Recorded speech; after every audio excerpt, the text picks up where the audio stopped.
Kublai parlang sa sisin ni pediang ngobhai pi shaka one-on-one interview ke jongi kablawan lam shapi of forefront media.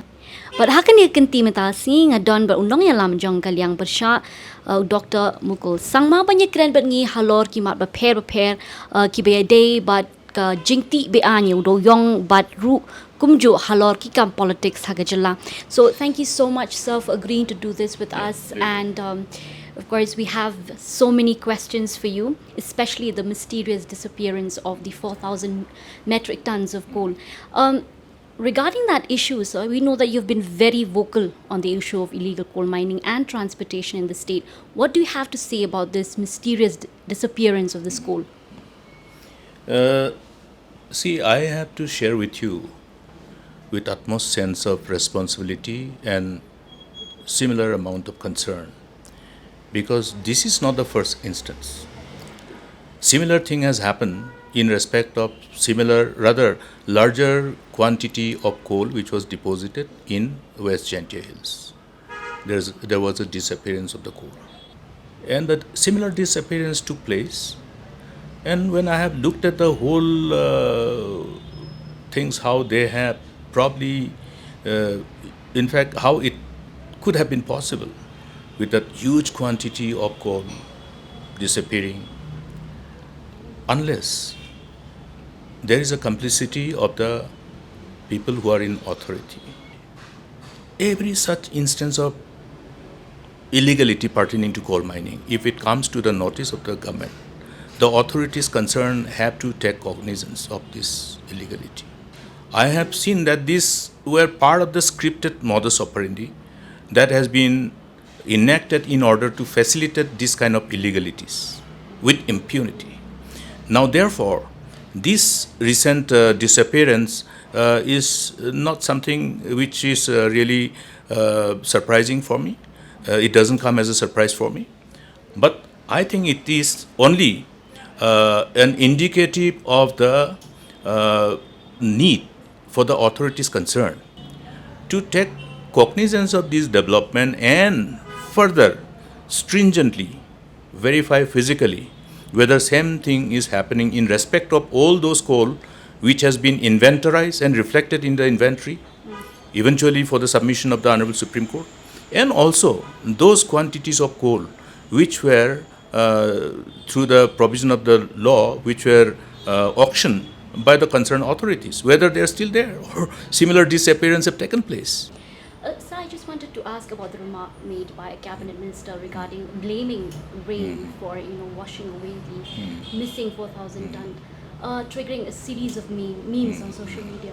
So, do you think such remarks from a minister reflect poorly not just on the ruling dispensation but on the state as a whole? It is difficult to imagine that a minister will have this kind of view in respect of such a serious issue of disappearance of that much of quantity of coal. Now, it's quite, I must say, contradictory to their own stand and also quite paradoxical. I must say it only demonstrates the insensitivity with which the government has continued to allow this illegality to continue with impunity, and therefore it only reflects the probably the collective desire of the people in government to somehow get away from the reality and somehow allow the instances of such illegalities to have their natural death, as they have attempted in respect of other cases, other instances of similar illegalities that has taken place in the preceding years. So let's talk politics. The recent development in the political development in the state of Meghalaya. As someone who had led the Congress for several years, how do you look at this political development with Ronnie V. Lingdo leaving the Congress? How do you see this trend, sir? See, I believe in one thing, that everybody who decides to join politics, to join active politics, and offer himself to be the people's representative, all of us comes with a purpose.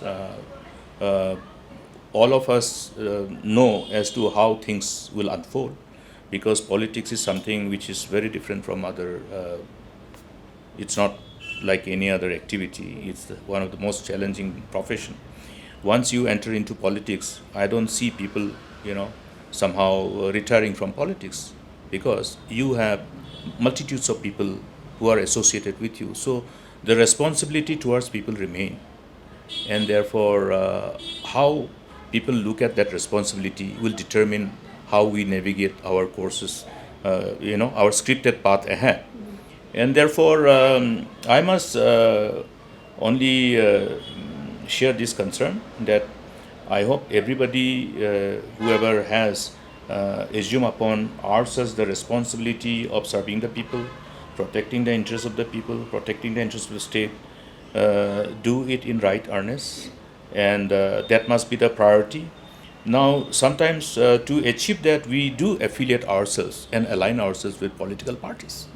Now, there can be challenges, there can be instances when people probably feel that, okay, maybe they will not be able to deliver the way they want to, or they may not be able to fulfill their whatever responsibility they feel that they should shoulder in as far as navigating to their scripted path ahead in serving the people and building the state. They have their own right to decide. So I will not presume and assume any other factor in respect of Mr. Roni willing to jumping the ship, and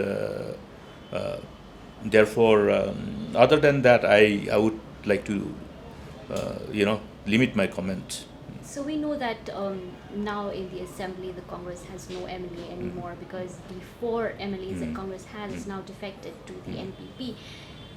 Do you think this, ever since August 2024, when the 3 of them left the Congress, was this move inevitable, or was it just a missed opportunity of the Congress to retain the loyalty? Yeah, again, political parties again have the responsibility to ensure that they can keep their flock together.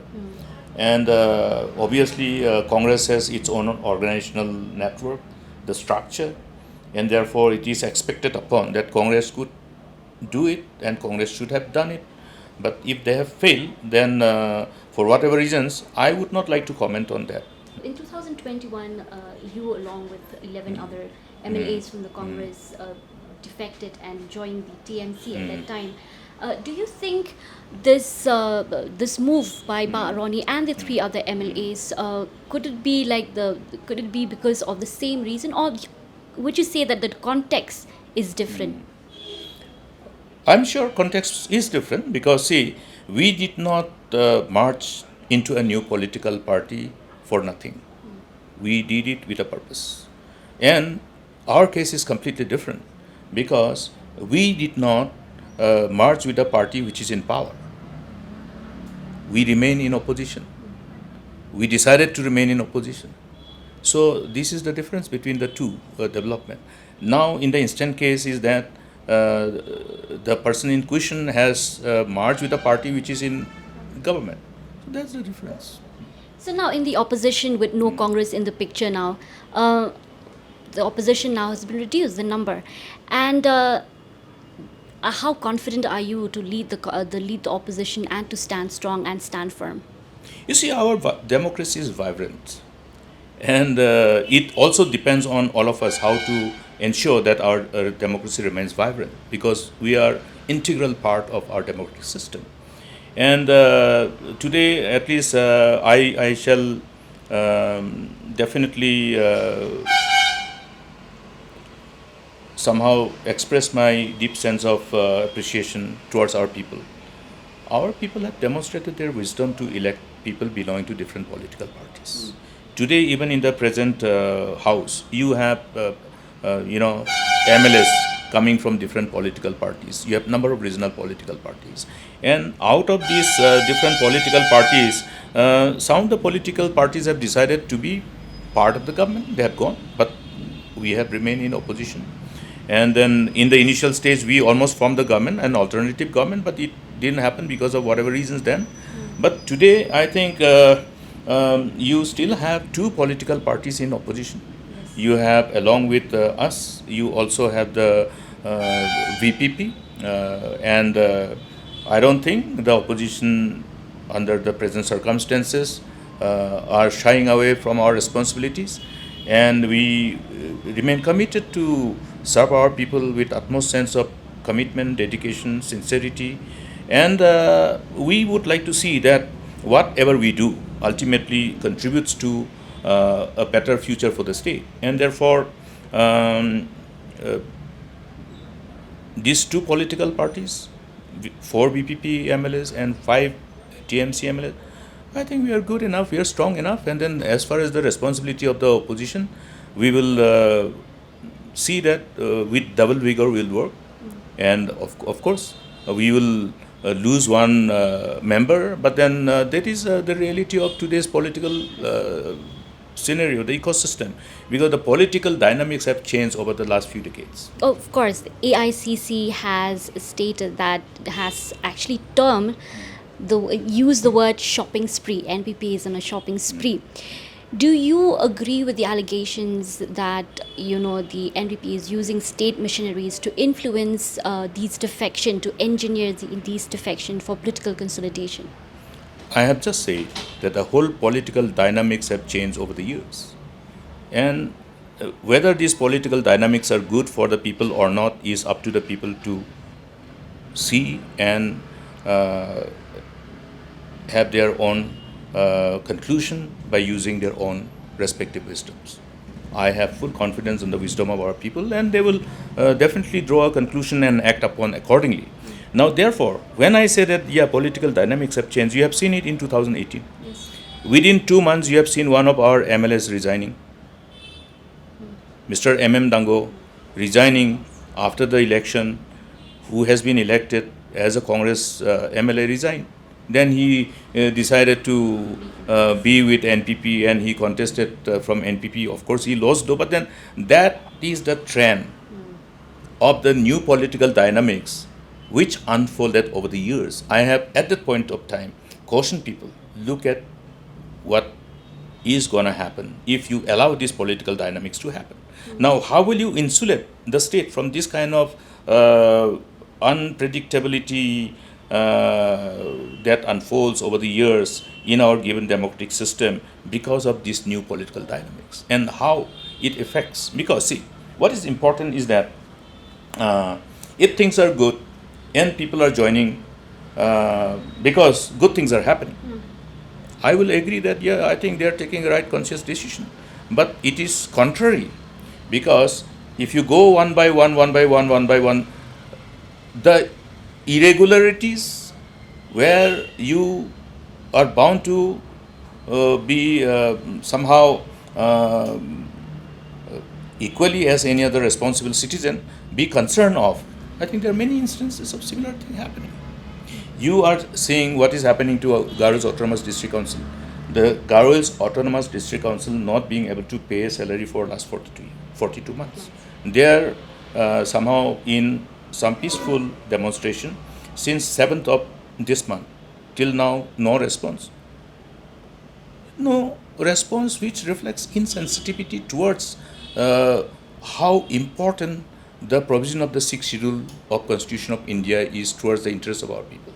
That means indirectly, this insensitivity, this lack of concern is also demonstration of their lack of concern towards the future of our state, towards the future of our Jet Penriu, because this will slowly weaken the ADCs, which amounts to weakening the provision of the 6th schedule of the Constitution of India. That means indirectly, it will also create that kind of false perception towards policymakers, towards the people who are responsible for amending the Constitution, either to strengthen or weaken various provisions of the Constitution of India. So this is not the right way to demonstrate our concern, because this only demonstrates that they have chosen to believe that they can just shrug off their responsibility towards the need to strengthen the ADCs, and therefore need to strengthen the provisions of the 60th Constitution of India in order to strengthen our whole tried and tested customary laws, traditional laws, and various our way of life which connects to our tradition, our age-old way of life. Because there's so much of talks going on about poaching and politicians, MLAs or MDCs defecting from one party to another. How well have you managed to retain your flock, and how long do you think you can do that? You see, again, here also, it's very important when you are building your team, because every political party is confronted by all kinds of challenges, multiple challenges. Like the devil works 24 into 7, political parties work 24 into 7 to weaken each other, but how we do it is a different thing. But today, in the present political dynamics, you see the various ways and means which are being adopted, which is definitely a matter of concern, and which is not inconsistent with the core values of democracies, and which is not inconsistent with the law of the land. These are all illegal. If today any MLA or any member have shifted, jump ship their allegiance to another political party for any, because of their surrendering to inducement, etc., then they are punishable. They are punishable. So therefore, what is important is that given the changed political dynamics, now people will have to be very cautious of choosing the people, because it's not just the political party, but it's also the people who, based on what they, in the eyes of the public, commit themselves to fulfill the aspirations of the people, in as far as the responsibility that we shoulder as elected representatives is concerned. So how we choose our team, because if we are going to the front line in a battle, you suddenly leave me and I alone fire the gun, you run away with another gun. So what happens in the battle, the outcome of the battle? So therefore, I think choosing the team becomes also very crucial. The need to scrutinize the intent of people who are entering politics has become more important. So you mentioned about how people have to be conscious now, and how they have to be watchful of every steps that our leaders take. I'll ask this question from a common man's perspective to a leader or a politician. So do you think these constant and these frequent shift from one party to another erodes public faith in a democratic setup? It depends on the circumstances. Like I have shifted from Congress to TMC. I think people of the state, to a great extent, know why I did it. They have trusted somebody else. They have brought in some people without consulting, without discussing. So, as human, we do feel belittled sometimes. We try to somehow be receptive to any discussion, negotiation. But when we know that, okay, things are being done because of some other consideration, whatever consideration that I would not like to enumerate. See, the whole political system is vitiated now. It is not only confined to Meghalaya. It is same in political parties. It is same. Therefore, there are many factors which sometimes push leaders to leave party. Because if you ask me today, why did I join politics at the age of 27 plus? I joined politics because I knew that democracy provides a space for everyone to, rather than watching helplessly others not acting and not protecting the interests of the people, not creating opportunities for youth and all, leaving people in backwardness, then take advantage of this provision that our democracy provides and become yourself a representative of the people and make a difference. Be the change yourself. So with that intent, be the change yourself, I joined politics. So what is my priority? My priority is my people. My priority is my state. My priority, my Garo, my Khasi, my Jantia people, not Delhi. I am more concerned about Meghalaya than Delhi. I have been, to a great extent, forced to contest MP against my will. Because I do not belong to Delhi. I belong to Meghalaya. And that is true to our system of federal structure. If you want to build a strong India, you need to build strong states. You know how Meghalaya was. Meghalaya was inflicted by lawlessness, kidnapping, extortion, killing. So to somehow ensure that this type of lawlessness and killing and kidnapping becomes a thing of the past, we had to do many things. So the focus was for the people, focus was for the state, and then therefore it is not the political party to which I belong which is the priority. It is the people who are the priority. And when I say priority, it is not priority in what way? Priority in building the state. What kind of state? A state which will be capable of fulfilling the aspirations of our younger generation, our children, our grandchildren, so that they carry it forward and they take it to greater heights after us. So that you set a benchmark during our time, so that nobody will do anything which is below that benchmark. So what we try in our respective time is to build a benchmark and try to ensure that the benchmark that we build is to at that particular point of time is good enough, so that next whoever tries will not go below that benchmark. So this is what we try. So it is the people, it is the state which should be the first priority, and to achieve that, which is the political party which you should use as your platform. So political parties are a platform to indicate your identity along with the people. Now, it is not only the identity of the party, it is also the identity of the people who belong to that party, who run that party, who connect the party's responsibility towards with the people. We have to identify with the people. So last question, sir. Like you mentioned, the political dynamics in the state has changed and it will keep on changing with time. With your eyes on 2028, how confident are you that you, as an MLA or you representing a party, will be able to come out successfully in the upcoming elections? See, there is no shortcut. Nothing is easy. As I have always maintained, the politics is the toughest job, every job is a tough job, but then politics is very different. It's a different ball game. You have good friends around you. Suddenly you know that they are in the other camp. So this is the kind of political dynamics that you have seen. So politics of the past and politics of the present, there's quite different. I have seen that our people in the past had somehow celebrated their sense of contentment. So the sense of contentment, because if I can deliver whatever is in sync with the aspiration and expectation of the people, I feel greatly satisfied, and I draw lots of joy and happiness from that. But that is no longer the priority of the people in this current political dynamics. It has changed. So therefore it has become more difficult. Therefore accordingly I have to navigate my charted path ahead. I have to appropriately script my charted path ahead and do what I need to do to see that I am able to connect with the people, to tell them what I am telling, and to make them know what I am trying to tell. They know Dr. Mukul Sangma, but they have to know what Dr. Mukul intends, what my team intends. Do we appear sincere and committed in the eyes of the people?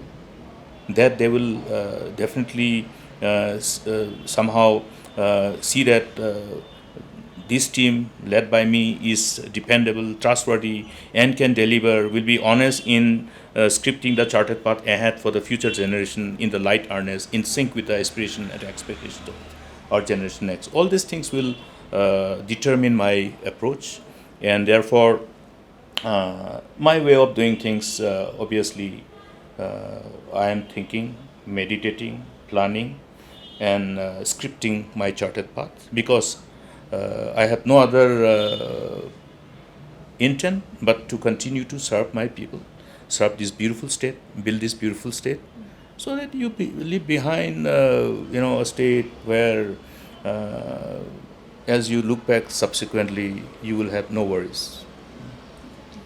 So thank you so much, sir, for those views and opinions and suggestions that you have for the government and, of course, for the people regarding the well-being of our state. Thank you so much for doing this interview with us. The Parlok. Pleasure. Yes, thank you. The Parlok kumtu pilaya sngo ya ki nia ki jutang ki jing pen sngo jong u nong yalam jang kalyang persha katau Dr. Mukul sang mau belong ro kejuk ko por u nong yalam jong keseng TMC hang ni hajala meglaya ke jongi hakaba u laban pau ya shipun ki nia ki jong halor ka jing chalan lan ka jing ti be anyu do yo ha ka jala ka jongi ka jingja jong ta u do yong bakot chadu 1,000 metric ton wakum joru ngilai yo ban ye kren halor ka jinglong jingman hakakam san hima sima hi ha ni jala ka jongi ti kum tu parlong ila poisha bakot jong kani ka one-on-one interview ka jongi tar hadu ka way pat ka por ngi second du pi mat pi ngadi ban kin te mauri na ka mentau for friend media kublai ka por jong pi baro